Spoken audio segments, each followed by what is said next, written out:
Bonjour tout le monde, alors beaucoup d'entre vous savent que je suis originaire de Saint-Pétersbourg et je vis actuellement sur Paris. Et j'en ai marre d'entendre toujours la même question. Tu préfères Paris ou Saint-Pétersbourg? Et en plus, je sais pas, j'en sais rien. Et c'est pourquoi aujourd'hui, ensemble, on va comparer les deux villes. Et pour le faire, on va se téléporter entre Saint-Pétersbourg et hop, je suis à Paris. Saint-Pétersbourg, hop, Saint-Pétersbourg. Oh non. Non, non, non, non. Saint-Pétersbourg. On va rester ici pour le moment. Vous êtes prêts? Alors, c'est parti. Paris vs Saint-Pétersbourg. Alors, la population municipale de Paris compte 2,2 millions d'habitants pour une surface de 105 km². Ce qui nous donne, si tu fais le produit en croix, c'était le bac il y a pas longtemps, tu suis 21 000 habitants au km². Alors, Saint-Pétersbourg, lui, compte 5,3 millions d'habitants pour une surface de 1400 km². Ce qui fait en gros 4000 personnes au km², contre 21 000 à Paris. C'est 5 fois plus. Donc, en gros, là où à Saint-Pétersbourg, t'es tout seul, bah à Paris, vous êtes 5. En quelques chiffres. Alors les premières apparitions de la ville de Paris datent de l'époque de Jules César. On parle quand même du 1er siècle avant Jésus-Christ, sous le nom de Lutetia. Et c'est seulement au 9e siècle que le nom de Paris est attesté. Alors que Saint-Pétersbourg, lui, a été créé beaucoup plus tard, en 1703, par un grand monsieur qui s'appelait Pierre le Grand. Alors oui, ça fait 2 fois grand, mais en même temps, c'est un mec qui faisait 2,04 m. Et c'est vrai que les mecs qui lui ont trouvé son surnom ne se sont pas beaucoup foulés. Regardez, le mec, il est grand. Il s'appelle Pierre. Et si on l'appelait Pierre le Grand? Paf, l'idée de génie. Moi, je suis un créatif. Oh, qu'est-ce qu'il y a? En même temps, ne rigolez pas trop parce que vous, en France, vous aviez un roi qui s'appelait Charles le Chauve. En termes de respect, on est au niveau de la courgette. Alors, Paris est une ville beaucoup plus ancienne que Saint-Pétersbourg. Historiquement, ça tue, mais c'est aussi pour ça qu'il y a autant de bordel au niveau de la circulation. Parce que ça a été construit petit à petit avec le temps. N'importe comment. À la différence de Saint-Pétersbourg, dont le plan a d'abord été réfléchi, dessiné, puis construit. En même temps, si on disait que le plan de Paris, ça a été réfléchi puis planifié à l'avance, j'aurais du mal à y croire. Messieurs, je suis en train de dessiner le plan de Paris là. Et je me suis dit, et si on faisait plein de petites routes étroites qui se croisent tout le temps de partout? Tellement étroites que tu puisses même pas garer ta calèche, avec des sens interdits et des impasses. Ça c'est mignon, ça je le sens. Pour les passages piétons, je les dessine, mais on n'est pas obligé de les respecter, d'accord? J'ai déjà le début du plan, regardez. Hop. Mais non, c'est pas un caca, c'est un escargot. Le métro. Alors le métro parisien comporte 14 lignes, et il est bien connu pour ses bruits et ses odeurs. Enfin, vous voyez ce que je veux dire. Mais le pire pour moi, c'est ça. 1,90 € sans que tu puisses le réutiliser. C'est normal, ça? Si ça continue, bientôt, on va être comme ça. Paris, j'en peux plus. C'est quoi, j'ai envie de prendre toutes mes économies et les claquer en voyage. Oh là là, t'as bien raison. Alors donnez-moi un pass Navigo pour le mois entier. Le métro de Saint-Pétersbourg, lui, il est constitué seulement de 5 lignes de métro. Et vu que la ville est très grande, le temps de route entre 2 stations peut facilement prendre entre 4 et 5 minutes, alors que c'est seulement 1 minute à Paris. Mais bon, regardez comment c'est joli, on dirait un musée. Sans déconner, il y a des lustres, il y a des mosaïques avec des touristes qui viennent prendre des photos et des guides qui expliquent leur histoire. Alors que là, c'est le métro qui arrive.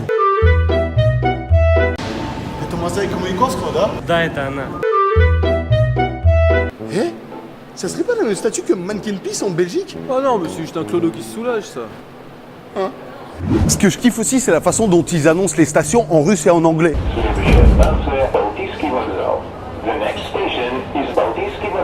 Alors non, là t'as juste redit la même chose qu'en russe, mais avec l'accent anglais. Dans ce cas-là, ok, moi aussi je peux dire que je parle plein de langues. Non mais moi, bien entendu, je parle une multitude de langues étrangères parce que j'ai beaucoup voyagé. Par exemple, je parle brésilien couramment. Et aussi, je parle allemand comme personne n'a jamais parlé. Et bien entendu, je parle l'italien à la perfezione. Non mais là tu parles toujours français, mais juste avec différents accents. Excuse-moi, parce que je comprends pas l'arabe encore, mais ça a l'air pas mal. Comment tu dis, fais voir? Vas-y. Je crois que je vais y aller. Tellement beau l'arabe. Ce qui choque dès le début avec le métro de Saint-Pétersbourg, c'est qu'il est très profond. Genre, très profond.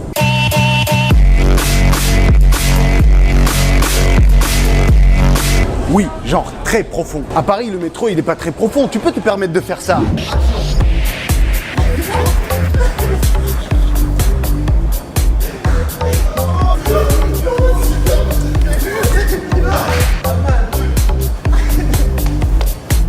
Mais ici, ça devient tout de suite un peu plus problématique. Limite, il faut se mettre en mode bobsleigh.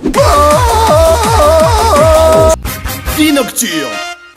Alors c'est vrai que Paris est connu pour sa vie nocturne, genre Paris by night. Mais en vérité, la majorité des magasins ferment à 22 h et les bars et les restos ferment à 2 h du mat. Donc après, il te reste quoi? C'est soit les boîtes de nuit, soit... Non, désolé monsieur, ça va pas être possible. Franchement, vous savez quoi, je vous comprends. Même moi, je me serais recalé. Je le mérite pas. Ou les épiceries de nuit, ou les prix, comment dire. Tu m'attends 2 secondes, je vais acheter un paquet de chips à l'épicerie. Ok, à tout de suite. Ah ouais, quand même. Moi j'ai mon paquet de chips quoi. Eh, tu m'en donnes, s'il te plaît? Non, je t'en donne pas.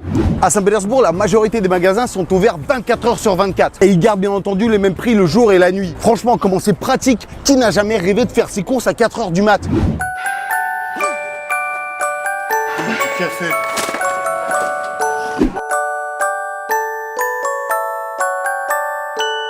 Bonjour. Mais le petit hic pour les amateurs de boissons alcoolisées, c'est que dans les magasins russes, on ne vend pas d'alcool après 22 heures. Chat. Attention, et c'est très précis car c'est les caisses qui ferment automatiquement. Donc franchement, quand t'es à 2-3 minutes près, il peut se passer des situations comme ça. Les amis, il est 21h59, j'ai une bouteille de vin à faire passer. Allez-y, faites-le passer. Allez. C'est bon, c'est passé.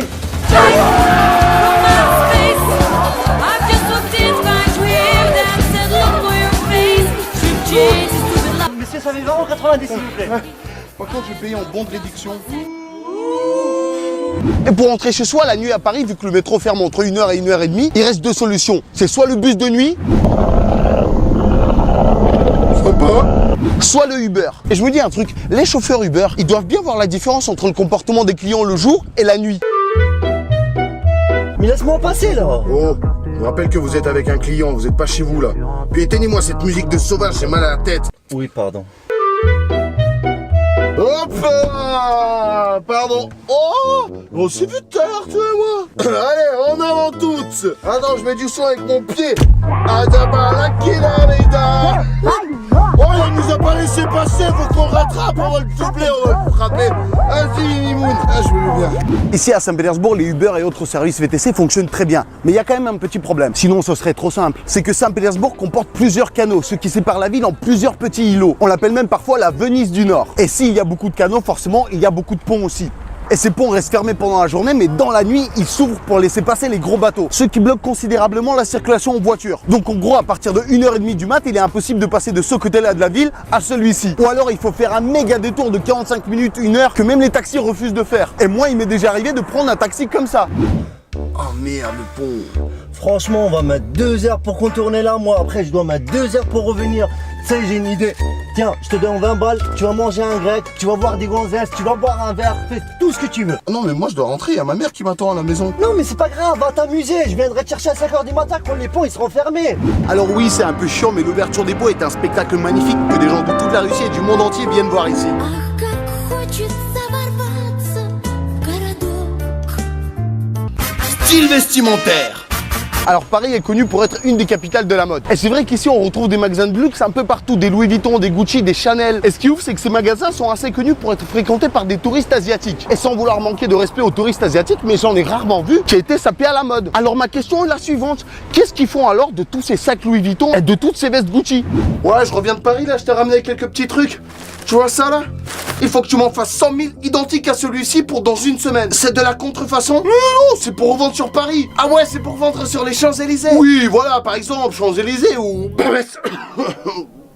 Alors Saint-Pète, oui, c'est comme ça qu'on l'appelle quand on est un mec cool. Eh ben cette ville est connue pour être la capitale russe des hipsters. Eh ouais, il y a des styles vestimentaires du futur ici. Babies, buggies, benefits and lame hobbies. Big buttons are benefits and lame hobbies. Blue plastic bags and kids who skip studies. Still sagging. I'm referring to the screw face at the back of the wagon. Et du coup, ils développent ce style de vie à fond. Ils transforment des endroits délabrés en véritable paradis du hipster. Il y a des cappuccinos avec du lait de riz, des kebabs vegan. Allah Kardashian, il faut des pipes pizza. Et ici, sur le toit du loft étagé, ils ont ouvert un anti-café avec une vue magnifique. Bags and kids who skip studies. Still sagging. Pour ceux qui ne connaissent pas le concept de l'anti-café, en fait c'est un café, au lieu de payer les consos, tu payes le temps que tu y passes. Et c'est vrai que pour la première fois quand j'ai entendu parler de anti-café, je me suis imaginé plutôt un truc comme ça. Buongiorno. Bonjour. Voici notre carte. Bienvenue chez l'Anticafé. Ici, c'est les clients qui servent les serveurs. Donc moi, je veux ça et ça et ça. Et tu te dépêches parce que j'ai pas que ça à faire. En plus de ça, j'ai plein d'autres clients. Messieurs, j'arrive pour que vous me serviez. Attendez 2 secondes. Les monuments. Alors Paris possède une masse de monuments historiques connus mondialement. Et franchement ça tue parce que n'importe où tu vas, si tu parles de Paris, ils sauront te citer au moins la Tour Eiffel ou le Louvre. Et toi alors, tu viens d'où? Bah écoute, je suis de Paris. Non, la chance. La Tour Eiffel, Montmartre, tout ça. Ouais, c'est vrai, on a 2-3 trucs, c'est vrai, c'est assez cool, c'est sympa.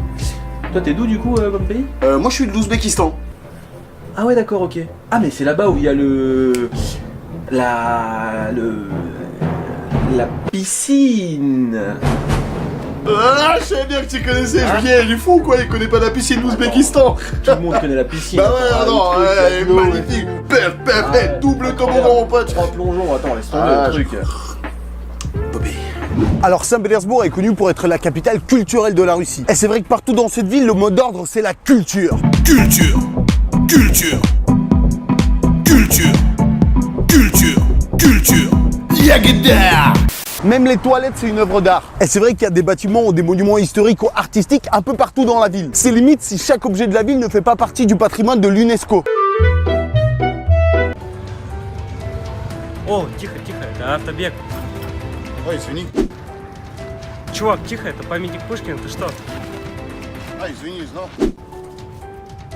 Чувак, блин, эту мусорку сам Петр Первый построил. Извини, я реально не знал. Блин, совсем Питер не уважаешь, а? Les chansons.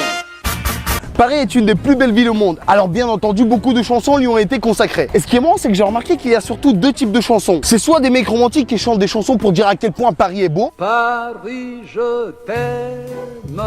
Soit des rappeurs qui racontent à quel point Paris c'est thug et ghetto. Tu passes Armand Lucano, va te découper. Alors décidez-vous les gars, Paris c'est beau ou c'est dangereux? Parce que bientôt on va se retrouver avec des clips comme ça. Paris c'est dangereux, on planque la drogue, on sort la calache. Des mitraillettes de bisous, On t'arrache les sourcils, on pète le cubitus. Si tu repars qu'avec des blessures, t'as de la chance car Paris n'est pas un lieu sûr. Et c'est comme ça que j'ai connu mon premier amour, boulevard Saint-Michel. Par contre, 220 millions d'euros pour Neymar, ça fait un peu mal au cul quand même. Saint-Pétersbourg c'est aussi la ville des artistes. Tu peux trouver des artistes de rue à tous les coins. Ou alors des poètes qui font des lectures de poésie dans leur propre appartement. Ou alors aussi des youtubeurs qui tournent des vidéos. Et il y a beaucoup de clips musicaux qui ont été tournés à Saint-Pétersbourg.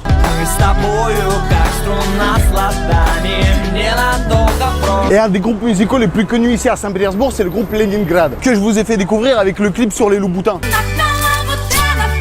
Et le problème avec ce mec, c'est que c'est une vraie rockstar. Il incite les jeunes à foutre la merde, à se bourrer la gueule et il associe souvent Saint-Pétersbourg avec le fait de boire de l'alcool.